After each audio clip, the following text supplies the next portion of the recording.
Hello everyone, कैसे हैं आप सब।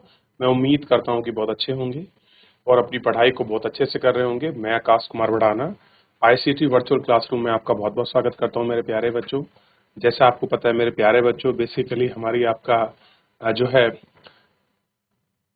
11वीं क्लास है और 11वीं क्लास में हम लोग देख रहे हैं पॉलिटिकल साइंस। और पॉलिटिकल साइंस के अंतर्गत हम लोग बात कर रहे थे नागरिकता की। तो हमें नागरिकता में हमने नागरिक को समझा, नागरिकता क्या है उसको समझा, नागरिक है तो उसके क्या अधिकार हैं, नागरिकता के साथ क्या व्यक्ति के अधिकार जुड़े हुए हैं, किसी देश के संबंध को कैसे दिखाता है। इन सारी चीजों को हम लोगों ने अपने लेक्चर में अच्छे से देख लिया था और अच्छे से पढ़ लिया था और इतना हमने जानने का प्रयास भी कर लिया था। इतना जो था हम लोग आपका देख चुके थे और इतना पढ़ भी चुके थे। अब हम थोड़ा सा इससे आगे बढ़ जाते हैं और हम बहुत सारी चीजों को या पढ़ने को हम शुरू करते हैं। चलिए तो हम चलें सीधा डिजिटल बोर्ड पर। हम चल रहे हैं, हम प्रवासी मजदूर उनके शारीरिक जीवन क्या है उन पर हम लोग प्रयास कर रहे हैं और एक एक चीज देखने का प्रयास करेंगे कि आखिर में है कैसे। तो हमने देखा कि अगर एक दिन जो हम लोग जो आपके प्रवासी मजदूर हमारे यहाँ आते हैं, अगर वो प्रवासी मजदूर एक दिन ना आए तो हमारा जीवन कैसा होगा, हम इसको देख सकते हैं। क्लियर है, हम इसको देख सकते हैं और ऐसा ही हुआ। ये देखिए आपको दिखाई दे रहा है।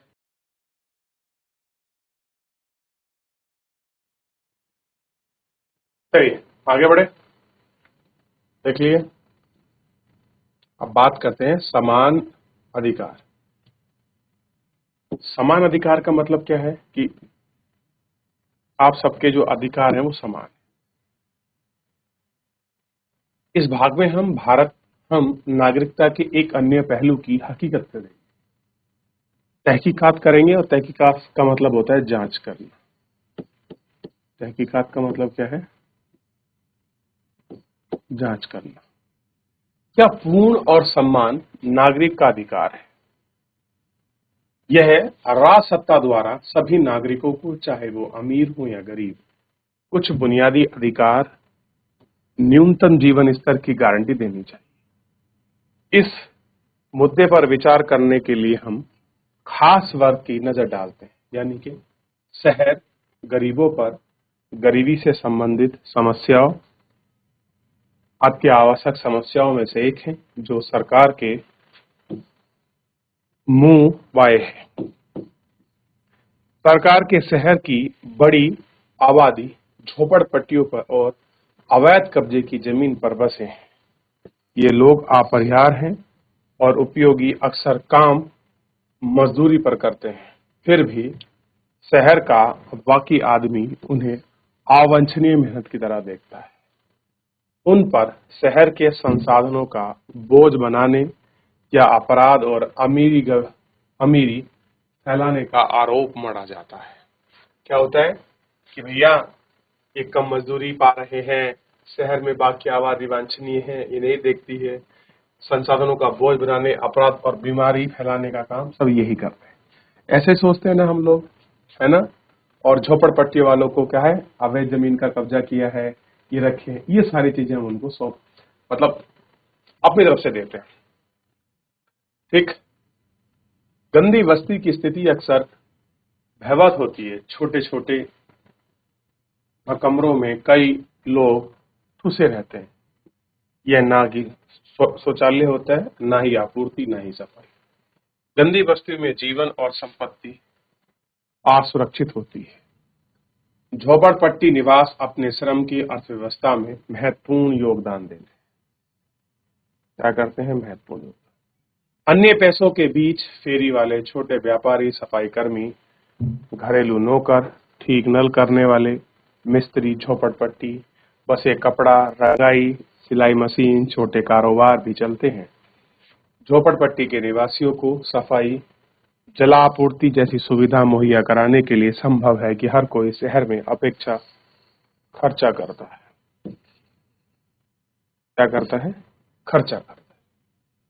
भाई अब कोई आदमी रह रहा है, कोई फेरी वाला है, कोई छोटा व्यापारी है, आप देखते हैं ना, ये सफाई वाले हैं, ठीक। और इस तरह से रहते हैं, गंदी बस्ती में रहते हैं और ना कोई शौचालय की सुविधा है, ना कोई जलापूर्ति साफ मिलती है, बस अपना जीवन व्यतीत करते हैं, छोटा मोटा काम करते हैं, किसी के घरों में घरेलू का सफाई, झाड़ू पोछेगा, ये काम करते हैं। शहरी गरीबी की हालत के प्रति सरकार, स्वयंसेवी संगठन और अन्य एजेंसी सहित स्वयं झोपड़पट्टी के निवास में भी जागरूकता बढ़ रही है। अब क्या हो रहा है, बात कर रहे हैं कि अब भैया सारी चीजें अलग हो रही हैं, कुछ जागरूकता फैल रही है, सरकार भी ध्यान दे रही है, कुछ स्वयंसेवी संगठन है जो एनजीओ वगैरह हैं जो काम करना चाहते हैं, कुछ ऐसी और एजेंसियां हैं, और स्वयं झोपड़पट्टी वाले भी क्या हो रहे हैं, अब जागरूक हो रहे हैं। मिसाल के तौर पर जनवरी 2004 में फुटपाथी दुकानदारों के लिए एक राष्ट्रीय नीति तैयार की गई। जो लोग फुटपाथ पर अपनी दुकान लगाते हैं, आप देखते हैं कि पूरे जीवन वो कोई दुकान पर चप्पल बेचता है, कोई छोटा मोटा खाना, दाल चावल, इस तरीके से कढ़ी चावल बनाकर बेचता है, कोई छोटे छोटे सामान घरेलू, नेल कटर, कान साफ करने वाली सलाई, छोटे मोटे आपके सेविंग इंस्ट्रूमेंट, छोटी छोटी चीजें, बालियां, ये सब चीजें बेचते हैं और शायद पूरे जीवन वो लोग काम करते हैं। ऐसा वो पूरे जीवन ही करते हैं। बड़े शहरों में लाखों फुटपाथी दुकान हैं और अक्सर पुलिस और नागरिक प्रशासनों का उत्पीड़न झेलना पड़ता है। इस नीति का मकसद विक्रेताओं को मान्यता और नियम प्रदान करना है ताकि उन्हें सरकारी नियम और अनुपालन के दायरे में उत्पीड़न से मुक्त कारोबार चलाने सकेंगे। होता क्या है, उन्हें अक्सर पुलिस और नगर प्रशासन क्या करती है कि उठाओ यहाँ से, चल हटा दे यहाँ से, ऐसा करना पड़ता है। फिर उनसे पैसे भी वसूलते हैं, चीजों को लेते तो उनका आपका पेमेंट नहीं करते, तो उनसे क्या हो रहा है, उत्पीड़न हो रहा है, उनका शोषण हो रहा है। सरकार चाहती है कि हम उनको नियम के दायरे में लाएं, उनके पास होगा, सर्टिफिकेट होगा, तो वो किसी से अड़ सकते हैं कि भाई आप ऐसा क्यों कर रहे हैं, हमारे पास सर्टिफिकेट है, ठीक। और मेन उद्देश्य क्या है, इन्हीं सब चीजों से मुक्त कर कर उनके कारोबार को चलाने की प्रयास किया गया है। और ये बहुत अच्छा इनिशिएटिव है। ऐसे पहल और प्रयासों को सरकार को आगे बढ़ाना चाहिए और देखना चाहिए कि ये चीजें बहुत जरूरी हैं और ऐसा ही हो। एक झोपड़पट्टी भी अपने अधिकारों के प्रति जागरूक और संगठित हो रही है।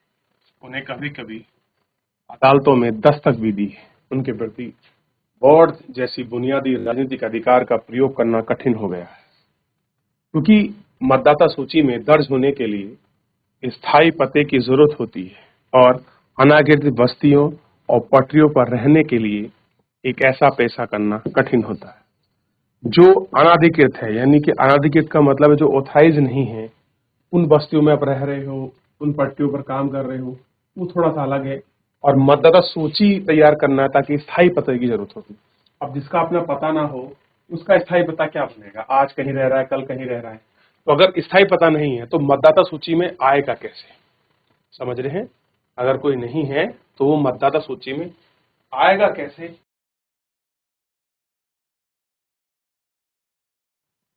देखने का प्रयास भी करते हैं। क्या आखिर में ये क्या है और कैसी है, इस तरीके से क्लियर है।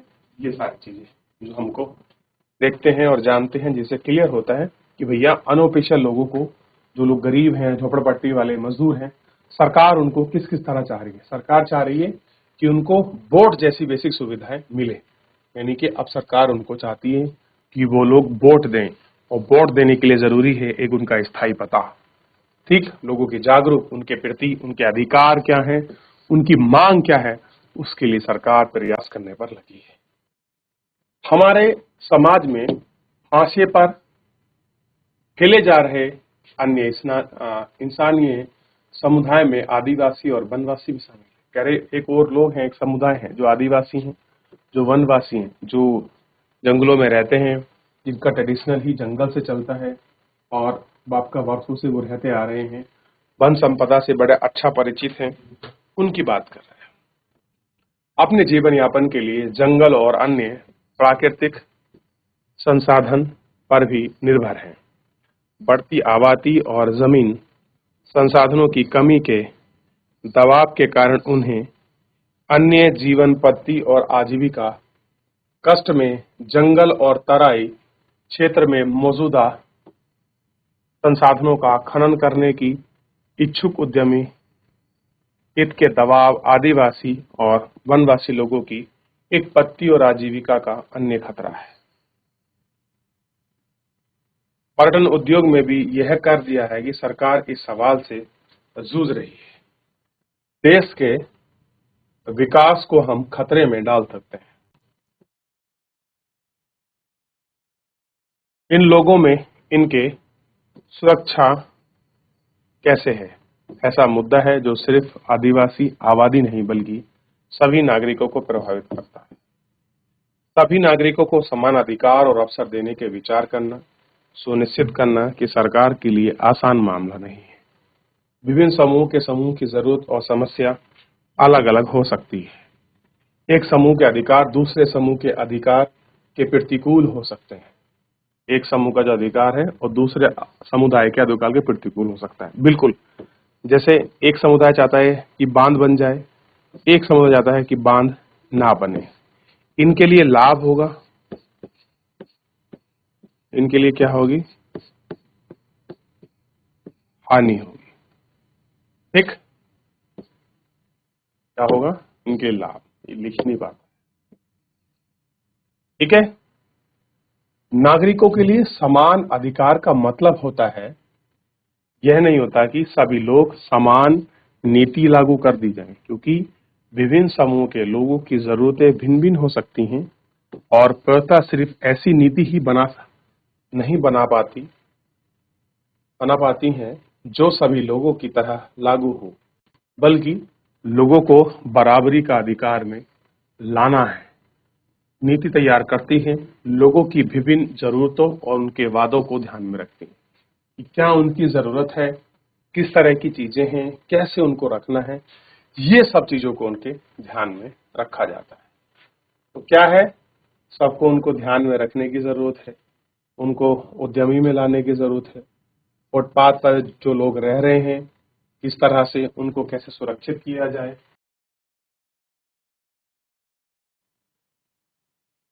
इस विमर्श मतलब विचार विमर्श जो किया, उससे स्पष्ट हो जाता है कि वैश्विक स्थिति, अर्थव्यवस्था, समाज में बदलाव नागरिकों के अर्थ और अधिकार की नई व्याख्या की मांग करते हैं। अब अगर वैश्विक स्थिति बदलेगी तो लोगों के अधिकार, लोगों के राइट्स, लोगों की चीजें के डिमांड जो है वो नए नए होंगे और मांग बदलती चली जाएगी। और बदले क्यों ना, समय की मांग और विश्व नीति यही तो कहती है, जो डिमांड दिखाती है। औपचारिक कानून प्रस्तावन बिंदु भरे हैं और कानून की व्याख्या निरंतर विकसित होती है। हालांकि कुछ ऐसी समस्याएं उठ सकती हैं जिन्हें समाधान पाना आसान ना हो, फिर सामान्य नागरिक अवधारणा का अर्थ यही है कि नागरिक को समान अधिकार और समान सुरक्षा की नीति प्रदान करें और उसका मार्गदर्शन दें। चलिए, कैसा है, समान। नागरिक और राष्ट्र राज्य की अवधारणा आधुनिक काल में विकसित हुई। राष्ट्र राज्य की संप्रभुता और नागरिकों को लोकतंत्र अधिकार का दावा सर्वप्रथम 1789 में फ्रांस के क्रांतिकारियों ने किया था। राष्ट्र राज्यों का दावा है कि उन्हें सीमाएं सिर्फ राज्य क्षेत्र को ही नहीं बल्कि एक अनोखी संस्कृति और साझा इतिहास को भी परिभाषित करती है। देखिए, राष्ट्र राज्य की अवधारणा है नेशनलिज्म। राष्ट्र बन रहा था, राष्ट्र क्या होता है, देश क्या है, राज्य क्या है, उसकी अवधारणा है। और कब विकसित हुई है, आधुनिक काल में। और उसमें राष्ट्र राज्य में सबसे अच्छी क्या चीज थी, बड़ी संप्रभुता, सबऑर्डिनेटी। और नागरिकों के उसके बाद क्या था, डेमोक्रेटिक कुछ राइट्स थे। और 1789 में फ्रांस में सबसे पहले क्या हुई, फ्रांसीसी क्रांति हुई। उसी ने सबसे पहले राष्ट्र राज्य की बात करी। लोगों की अवधारणा ही तभी पनपी कि राष्ट्र राज्य भी कोई चीज है, नेशनल कुछ हो सकता है, नेशनल स्टेट की बात करे, कहीं राज्य कहा जाए, कहीं इसको राष्ट्र कहा जाए, मेरा राज्य ऐसा हो, मेरा देश ऐसा हो। या राज्य का मतलब देश से भी है और राष्ट्र का मतलब राष्ट्र से। क्लियर है, उनकी पहचान हो। और पहचान केवल सीमाओं से नहीं होती कि सिर्फ उसकी क्षेत्र और सीमा है, बल्कि उसकी संस्कृति और साझा इतिहास को भी परिभाषित करती है। भारत केवल एक सीमाओं का विभाजन नहीं है, भारत में सीमा में बहुत सारी विविधता, भाषा, जातीय संस्कृति, खान पान, रीति रिवाज, तौर तरीके, मान्यताएं, बहुत कुछ सजावट है हमारे धरोहर। भारतीय पहचान को एक झंडा, राष्ट्रीय गान, राष्ट्रीय भाषा और कुछ खास उत्सवों का आयोजन प्रतीक के रूप में देखा जाता है। अधिकतर आधुनिक राज्य अपने विभिन्न धर्म, भाषा और संस्कृति परंपराओं के लोगों को सम्मिलित करते हैं। एक लोकतांत्रिक राज्य की राष्ट्रीय राज्य पहचान नागरिकों की राजनीतिक पहचान देने की कल्पना होती इसे हम राज्य के सभी सदस्य भागीदार हो सकते हैं।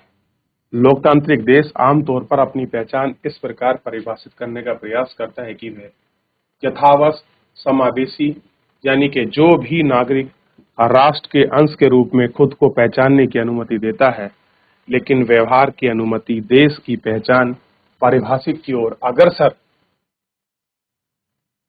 जो कुछ नागरिकों के लिए राष्ट्र के साथ अपनी पहचान कायम रखने, अन्य तुलना को आसान बनाता है, वह राष्ट्र सत्ता के लिए अन्य तुल्यों में कुछ नागरिकों को आसान कर देता है। यह आप्रवासी देश का गौरवान्वित होने संयुक्त राज्य अमेरिका के बारे में वैसे ही सच है जैसा कि अन्य देशों के बारे में।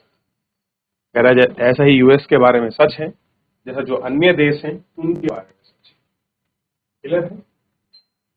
तो हमें उनकी सच्चाई और उनके गौर तरीकों को थोड़ा सा विचार करने की जरूरत है भाई, और जो है हम उनका विचार करेंगे और उनको आगे बढ़ जाए।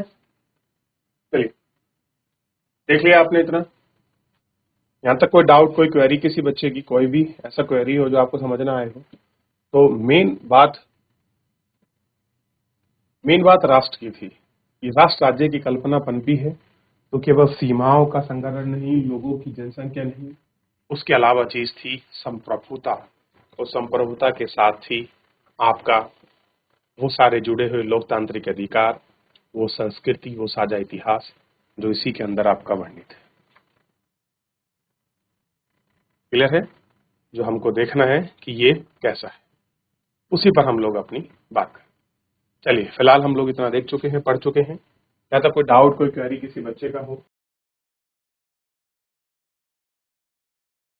ठीक है, आगे बढ़ेंगे। चलिए, तो राष्ट्र, राज्य और नागरिकों को आपने बहुत अच्छे से देखा और उसको एक्सप्लेन करने का प्रयास किया हमारे द्वारा। जो भी है राष्ट्र राज्य है क्या, कैसे उसकी कहानी और क्या चीजें हैं। क्लियर? चलिए, तो फिलहाल मेरे प्यारे बच्चों, आज के इस लेक्चर में इतना ही। मिलते हैं नेक्स्ट लेक्चर में। तब तक अपना ध्यान रखिए, स्वस्थ रहिए, अपनी पढ़ाई को बहुत अच्छे से करते रहिए। मुझसे जुड़ने के लिए आपका बहुत बहुत धन्यवाद।